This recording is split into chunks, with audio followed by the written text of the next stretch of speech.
درود بر شما، چطورید بچه‌ها؟ همونطور که می‌بینید تونستم آن تایم تقریبا این ویدیو رو برسونم، هرچند که باز یکم داشتم گیج می‌زدم.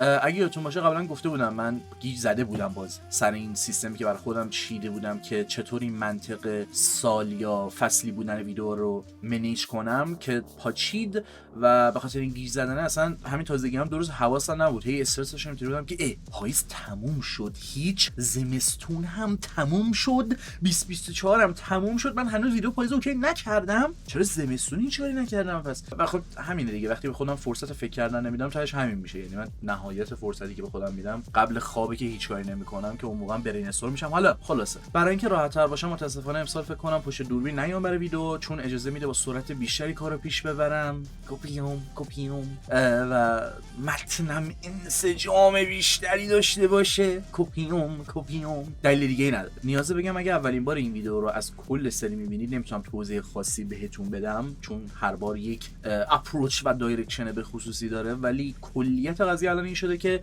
فیوریت های فصل من و نهایت چیزایی که دوست داشتم، اونم به سختی شاید بعضی جاها مثلا توی آنربل منشن ها بهشون اشاره کنم، ولی دیگه هر اثری که توی فصل تجربه کردم بهش اشاره نمیکنم، چون ممکنه یه فصل 50 تا اثر تجربه کنم و همش اصلا دوست داشته باشم، پس خیلی سخت میشه. برای همین فقط اونایی که خیلی مورد علاقه تر بودن رو اولویت قرار میدم. نکته بعدی که باید بدونید اینه که یک سری اثرها رو راجع بهشون صحبت کردم یا شروع کردم توی پاییز، ولی به نظر خودم اونقدی جلو نرفتم باهاشون که بخوام بهشون اشاره کنم یا صرفا تموم نشدن موقع ضبط این ویدیو که میره برای فصل بعد.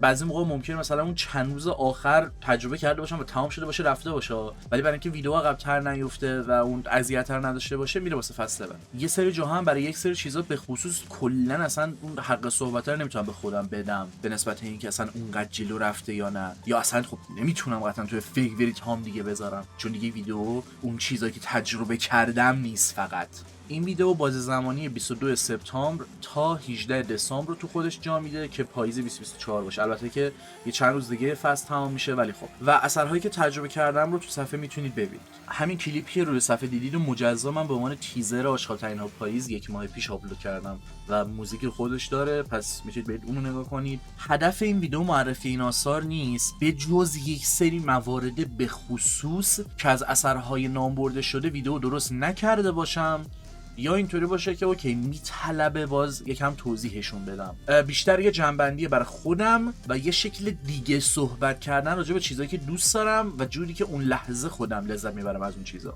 هرچند که اگه سراغ ویدیو قدیمی تر همین سری برید، اون موقع هدفم این بود که هر ویدیویی که درست نکردم و یک جا در یک قالب ویدیو فصلی جبران کنم و یک فرست ایمپرشن کالکتیو بود شاید بشه گفت، که مثلا اوکی من در طول فصل فرصت بیشتری داشته باشم محتوای بیشتری مصرف کنم و مجزا براشون ویدیو درست نکنم، به جاش بیام مثلا آخر فصل همه رو یه جا با هم جا بدم، فرست ایمپرشن کالکتیو توری که بشه آشغال ترین ها. حالا نکته اینه یک سری جاها مخاطب بهتر و تجربه یک سری محتواها برام مهمتره تا درست کردن ویدیو که باعث میشه نتونم مثلا یه سری چیزا مورد علاقه‌ام بهشون برسم. بر همین خیلی جاها میزنم از خیلی چیزا توی ویدیو ساختن که کیفیت همه چی و دسترس‌پذیریش رو پایین میاره. این حرفا هم اینجا حالا جاش نیست، ولی بیشتر میخوام هدف ویدیو رو شرح بدم برای جلوگیری از تکرار یا تمام چیزایی که پس کله ذهنم هست. اگه میخواید صحبت‌های منو نسبت به اثر مد نظرتون که توی این ویدیو اشاره کردم یا دیدم و تجربه کردم بشنوید، به احتمال خیلی زیاد ویدیوشو تو چنل پیدا میکنید. اگه نکردید اون موقع جاش تو آشغال‌ترین هست احتمالاً،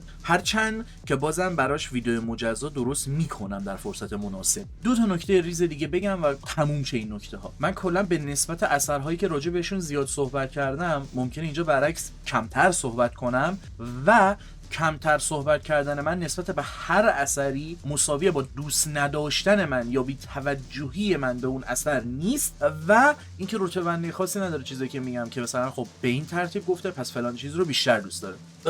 آقا بریم تو کارش.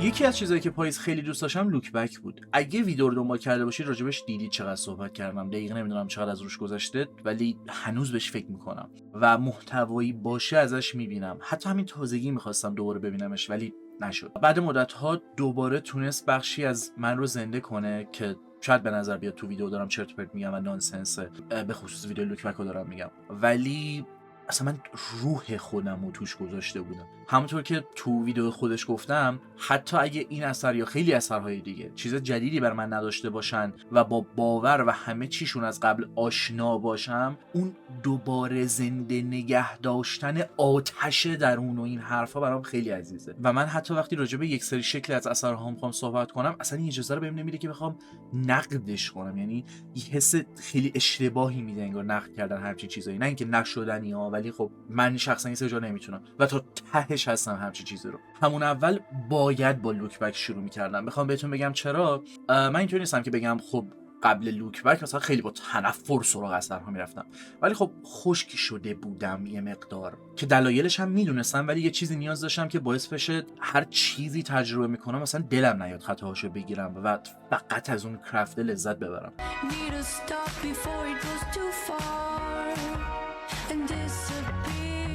حالا من اون موقع در حال تجربه یه چیز دیگه هم بودم که میدونید دیگه، متافوری فانتازیو، یه اثر دیگه که اونم به شکل خودش داره ادای احترام میکنه به هنر. اصلا یه جاهایی انگار هنر به خودش جون و فرم گرفته و زندگی داده به نقاشی و تاریخ و کتاب توی خودش، که اون زندگی دادن به اون چیزها فراتر از استعاره و فانتزی میره و به توی پلیر هم روح و شکل میده که به شدت دوست داشتنی بود. انقدر تجربه خفنی بود که ما تمام صحبتی که کردیم و هنوز هم میکنیم با ایمان، مثلا سر ایرادها اینطوری نیستش که ایراد باشه بازی ایراد داره، اینطوری که هنوز چقدر میتونست خفن‌تر باشه. به خودمون میایم میبینیم انگار حداقل یه شادو اف ارتری دیگه از بازی میخوایم، یا انقدر بالا مرتبه از چیز توی ذهنمون به خاطر بالا مرتبه بودن خود گیم که باعث میشه این انتظار داشته باشیم که خب کاش بازی تو نیو گیم پلاس که میرفت یه بازی دیگه میشد. یعنی مثلا خب چی میخوای داداش، تو 2 تا بازی میخوای، چرا یه بازی خیلی خفنه. حالا به ترتیب تجربه نمیگم، ولی شما فرض کن کنار اینا استروبات هم زده باشی، خالص لذت بخشه، یک لول اضافه نداره و شیرینی و تلخی عجیبی هم تو خودش داره که باعث میشه بعد تموم شدن این بازی و دیدن اون کردیت ها بخوام دست این عزیزان رو ببوسم. همونطور که گفتم گیم آوارز 2024 هم حتی یک سری جا به خاطر این خوب بود که یک سری چیزا ممکن به نظر نمیمد یا هرچی نشون میدادن شاید تو مرحله اول ذهن میرفت سمت این که ریمیک اسلش ریمستر دیگه، ولی نه، سیکوئل بود یهو، نه اون آیپی برگشته بود واقعا.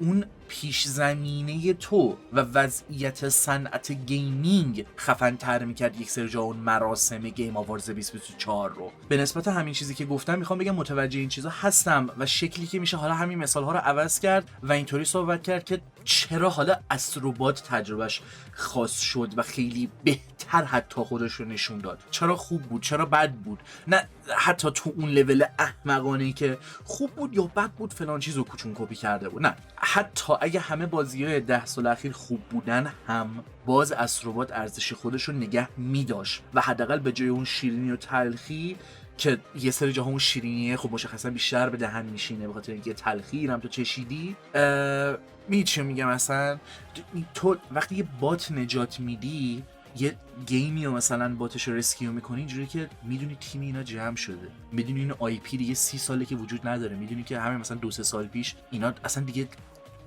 تو گیم دیزاین نیستن مثلا، یا یک پروژه موفقی دادن و استودیوشون بسته شده و تمام این چیزا و خیلی چیز حس عجیب و غریبی بود دیگه. یعنی اون ادای احترامه یه سری جاها اون شیرین تلخی و میگم با هم داشت، یه سری جاها و حتی عزیزتر بود، یه سری جا برای همچین چیزیه. ولی من دارم میگم نه، من حتی میگم آقا بازی‌های 10 سال اخیر همشون خوب بودن هم این وضعیت صنعت گیمینگ اینجوری نبود هم استروبات باز ارزش خودش رو نگه می‌داشت و به جای اون شیرینی و تلخی فقط اون شیرینی رو نگه می‌داشت. این اثر عملاً ادای احترامی نه تنها به ژانر خودش یا صرف شرکت سونی یه گیم کورپوریشن توری، بلکه کل گیم. لحظه ای نبود که دلم نخواد به این فکر کنم ممکنه این لول دیزاین خودش ادای احترامی به یک لول دیزاین دیگه باشه، فلان چیز باشه، این باته قضیهش چیه، بذار برام بازیاشو چک کنم. این روح و حسی که بازی این شکلی دارن رو من همیشه پرستیدم که آقا خیلی دوست داشتنی یه وقتی تو یه اثری رو میدی که اون فاز لاو لتر پشن پراجکتوری رو داره و روحش رو هر لحظه لمس میکنی،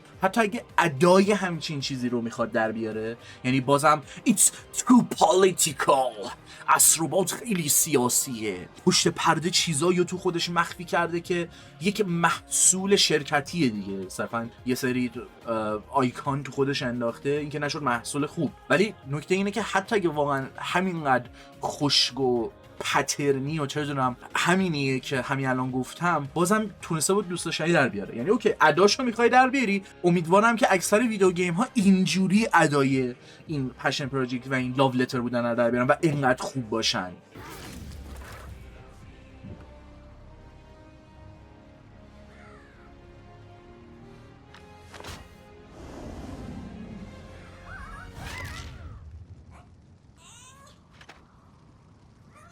بود این فصل پاییز، یعنی الان که وسط متن نوشتم اینطوری هم بعضی فصل خیلی تقلبه. قشنگ تو یه فصل انقدر چیزای خوب تجربه میکنم که به جای دوباره کاری میتونم همونو به عنوان بهترین های سالم بدم. چه کاریه؟ یا حداقل چند تا حرف از این ور اون ور بزنم که دقیقاً برای ویدیو بعدی 4 چیز داشته باشم بگم دیگه. چون قطعا با شکلی که من تعریف میکنم و اونقدری که من صحبت میکنم فکر نمی‌کنم هر سال من هر چی میگم مورد علاقه‌مه برای کسی سورپرایزی داشته باشه. مشخصا به جز اونها که کمتر راجع بهشون صحبت میکنم ولی خیلی دوستشون دارم. و سر همین دیگه ویدیو قطعا بحث اون سورپرایزش نیست، بحث اینه که چی میگم و چرا انتخاب کردم و تکرار نکنم خودمو. حالا سر آرکین چطور تکرار نکنم خودمو؟ به موقعی که جلو دوربین نیستم متن‌ها پیوسته ترن. کپیون. من حتی یه اثر که عملاً آشغاله هم ممکنه برام عزیز باشه، اما نه تو اون منطقه ترانسفورمرزی که قبلا گفتم. از این منظر که یه اثر تجربه میکنم و نمیفهمم اصلا چرا انقدر بد اومده، یا میفهمم ولی توی سیاه‌چاله‌ای میندازه که خودمم میخوام بیشتر توش غرق بشم و بیل بزنم که ببینم چه خبره. یهو به خودم میام میبینم کلی چیز یاد گرفتم و باعث میشه اون اثر رو من هیچ وقت یادم نره، چون اون مسیره رو برام ساخته. آرکین هم توی لولی باز دوباره همچین چیزی رو برام داشته. من هیچ وقت اینطوری نشده که اگه سینما دیدم و برام 10 از 10 بوده تا ته سینما رو در بیارم، ولی چیزی که اون فیلم توش خوب بوده رو سعی کردم این کارو بکنم. یعنی مثلا فیلم اومده ساوند افکتش خوبه، اوکی من تا ته این ساوند افکت رو سعی می‌کنم در بیارم که همین فیلمو بهتر درک کنم، هم فیلم‌های دیگر بیشتر توجه کنم به این ساوند افکت. یعنی آرکین سیزن 1 که میاد اینطوری بودم اوکی چرا انیمیشنش خوبه، چرا پیسینگ خوبه، نورپردازی چطور کار میکنه. اوکی بذار شاید از این مثلا یک برداشت سطحی داشته باشم، بذار یه بیشتر بهش عمق بدم، اصلا خوبه دیگه توش عمق میگیریم، چرا که نه. چرا نفرین ویدیو گیم ادپتیشن رو شیکوند،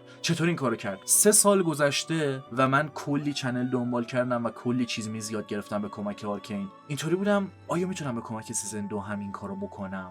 اصلا یاد گرفتن که جای خود دارد. آیا اصلا میتونم لذت ببرم دوباره؟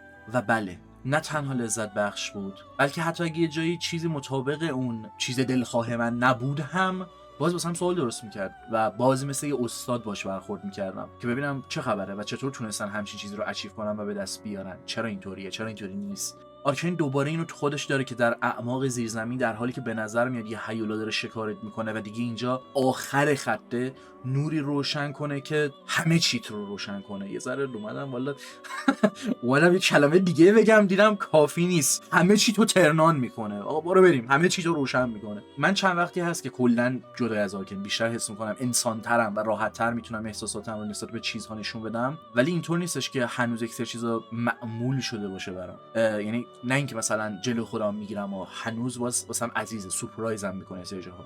یکم بد دارم تو جمله میچینم، چیزی که میخوام بگم حرفم رو فلت برداشت نکنید. یک سری جاها اینو میخواستم بگم که راجع به اون ارزش لبخند و اشکی که از من میگرفت صحبت کنم و بگم، و اینکه چقدر زیبا تو میتونی منو لمس کنی، در آغوش بگیری یک جوری که من هنوز بتونم جای دستای تو رو روی صورتم حس کنم. Glorious Evolution.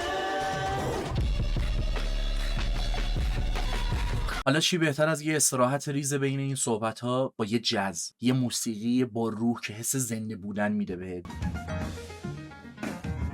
یه تصویر که جوری تو ذهنت حک میشه که چه برق بره چه اینترنت، تو نه تصویر رو فراموش میکنی نه میتونی صداشو نشنوی. صدایی نداره اصلا.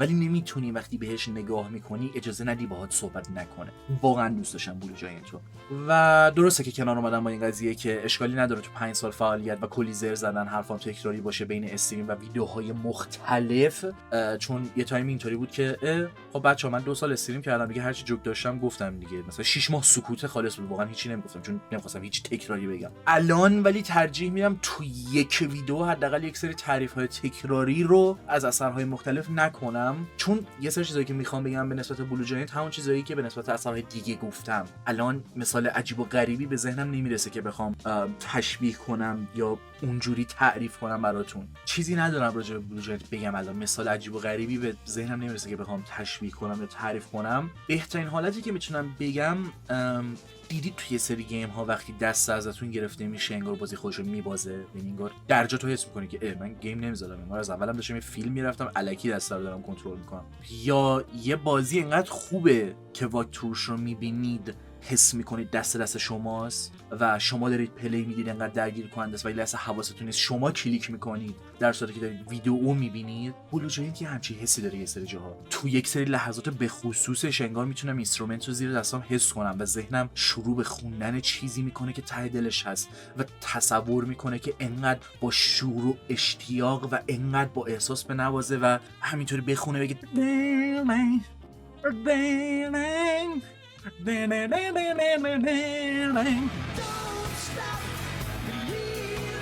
صحبت کردن و نوشتن راجع به اثرها واقعا سخت. یک سری جاها هر چقدر ابجکتیو باشه، هر چقدر میخواد سابجکتیو باشه. اگه 2000 تا اثر تجربه کردم اصلا مگه چقدر میتونم مثالهای مختلف بزنم یا حس بخصوصی رو بگیرم که بخوام تعریفش کنم؟ چقدر میتونم دقت کنم خشک نشم نسبت به چیزی، نکنه دستم در بره یه چیز منطقی و متوجهش نشم که باعث میشه شاید برگردیم به خاطرات. مموریز یکی از اون چیزایی بود که قرار بود فصل قبل ببینم ولی هی عقب انداختم چون می‌خواستم با بچه‌ها تو دیسکورد ببینیم که واقعا هم خوش گذشت و خوشحالم عقب افتاد. مموریز بخوام در ادامه اون حرفم تو پایان ویدیوی خودش بگم، یه گل روز تازه است که وقتی بو میکنیش لذت میبری و میخوای یه اپرا بذاری که تقدیم به این گل روز میکنیش، هرچند که این گل روز تازه نیست، تو انگار داره پژمرده میشه و میریزه، ولی نکتهش اینه پژمرده نمیشه و محدود به زمان نیست. همین باعث میشه که من تو 2024 ببینمش و باز لذت ببرم، برم از پروداکشن تا همه چیش بخونم تا صرفا بتونم به یه شکل دیگه‌ای هم که شده بو کنمش. البته که به اپیزود 2 اشاره نکنیم که به محض بو کردنش قرار خفشم و بمیرم، یا اپیزود 3 که احتمالاً فقط قرار بوی بوگرد بده، نه اینکه بدنها، ولی خب اگه اثر دیده باشید I'm just joking و بهتر متوجه حرفم میشید.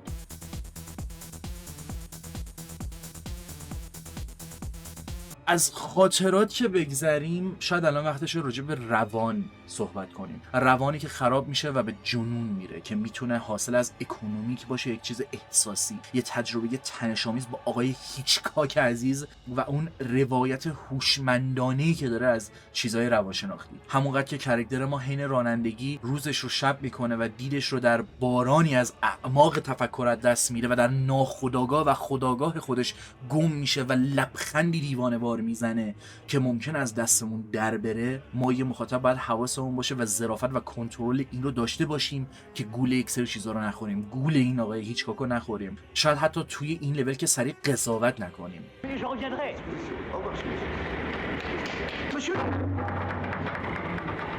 مثل پلی تایم که جوری با شما بازی میکنه که میخواید نه بشنوید نه ببینید نه حرفی بزنید، شاید به خاطر اینکه اذیت میشید از خودتون که زود قضاوت کردید و زود نتیجه گرفتید. شکل کمدی و نقدی که کارگردان به چیزها داره و این روایتش از شلوغی زندگی و در هم تنیده بودن چیزها باعث میشه که یکی از اثرهای محبوبی باشه که از من بخواد زندگی رو حتی متوقف کنم و پاز کنم ویدیو رو، زندگی رو، و از صندلی پاشم یک نفسی بگیرم و به شکل دیگه‌ای حسش کنم و دوباره برگردم بهش. و اگه که کم کم بخوایم بریم خونه هامون یا شاید که بخوایم از صندلی پاشیم، بد نیستش که به فانوس وسط دریا و نوری که به همه جا میتابه و این محتواها رو بهمون نشون میده هم توجهی بکنیم. چه کمدیک باشه، چه ترس از ناشناخته، هر حسی که نسبت بهش داریم مهم، اهمیت یک سری چیزاست که در عمق اون دریا و زیر این آیسبرگ نهفته است که بعضی جاها هم ازش رد میشیم و به نظرمون نمیاد اونقدر قابل توجه باشه. چه برسه به جذاب، اصلا چطور همچین چیزی میتونه جذاب باشه؟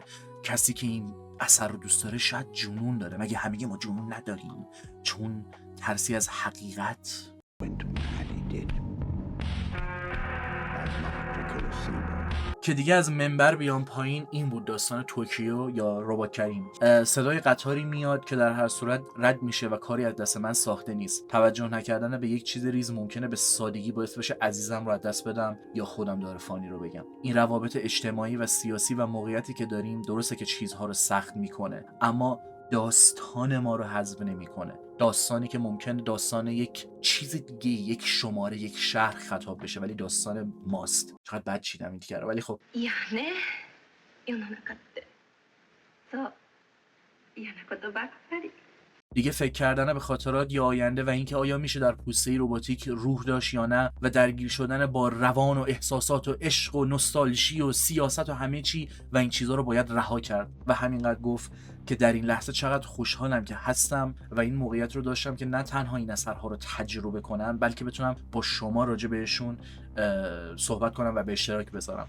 همین، چیز دیگه از پاییز نبود که اون شکلی فیوریتم باشه. بین همین 10 گزینه هم خیلی سوسو بودم که چند تاشون رو حذف کنم که میبینید حتی تعدادش هم نمیگم چون فعلا یکم نسبت بهشون اینطوری هم که خیلی دوست داشتم ولی فیوریت نمیدانم. مهم اینه که در این فصل خیلی مورد پسند شخص بنده بودن و اون جای 10 تا رو پر میکردن. برای 11 که میخواست بره اینطوری بودم که نه، من اینو 11 نمیذارم، میذارم 13 مثلا، یا 11 میذارم با خیلی فاصله، 11 سبک، 10 سنگین. و اگه بخوایم یه ادای احترامی هم داشته باشیم به اثرهای دیگه‌ای که خیلی دوست داشتم یا لذت بردم ولی بازم میگم یه ذره سخت‌تر بود که توی اون تاپ 10 این فصل به خصوص هم بره، یا حتی یه سری جا میکس هم باهاشون ولی چیز بدی نیستن، نیاز اشاره کنم به فاینال فانتزی 16 وایلد ربات که اتفاقا لذت بخش هم بود و دوست داشتنی. اشک بنده هم رو هم در آورد ولی فیوریت نه.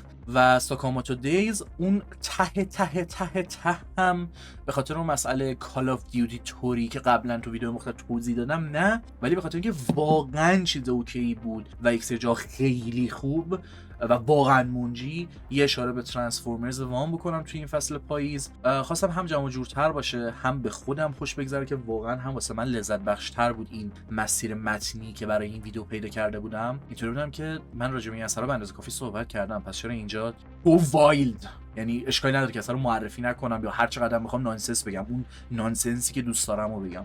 و موقع نوشتن متن یا همین الان رکورد کردنش واقعا لذت بردم. امیدوارم برای شما هم همینطوری بوده باشه، هرچند که خیلی ساده است. اگه از این ویدیو خوشتون نیامد اونی رو که اپروچ متفاوتی داره نگاه کنید، اگه تو چنل موجود هست لطفاً کامنت نذارید که از تجربه خودت نگو، نقد کن، شعر نگو، صحبت کن. داداش هدف ویدیو مشخصه، همین کارو میخوام بکنم و نهایت من در مسیری که برای اون هدف داشتم شکست خوردم و خب نمیخوام یه سری جور کلا عوض کنم که بهتر همین کاری که میخوام الان بکنم رو باید بتونم انجام بدم. خلاصه امیدوارم که لذت برده باشید. هر صحبتی بود واسم کامنت کنید، از اثرهایی که خودتون تو این فصل تجربه کردید برام بنویسید و بگید. حالا چه شخصی به من پیام دادید چه کامنت ویدیو یوتیوب بود اوکیه، من خوشحال میشم که اون صحبت رو بکنم، چون بعضی از بچه‌ها که الان اسنی برن و خودشون میدونن اینطوریه که آقا امیدوارم ناراحت نشی، من اومدم مثلا تلگرام دارم باهات صحبت میکنم راجع فلان اثرها، میتونستم کامنت بذارم ولی نذاشتم. اولا که کونه لقت چرا به من اینگیجمنت ندید تو یوتیوب، دوما هیچ اشکالی نداره، من لذت میبرم از اون صحبت در نهایت. و همین، دمتون گرم، چیز دیگه نمیمونه و شب و روزگار خوش.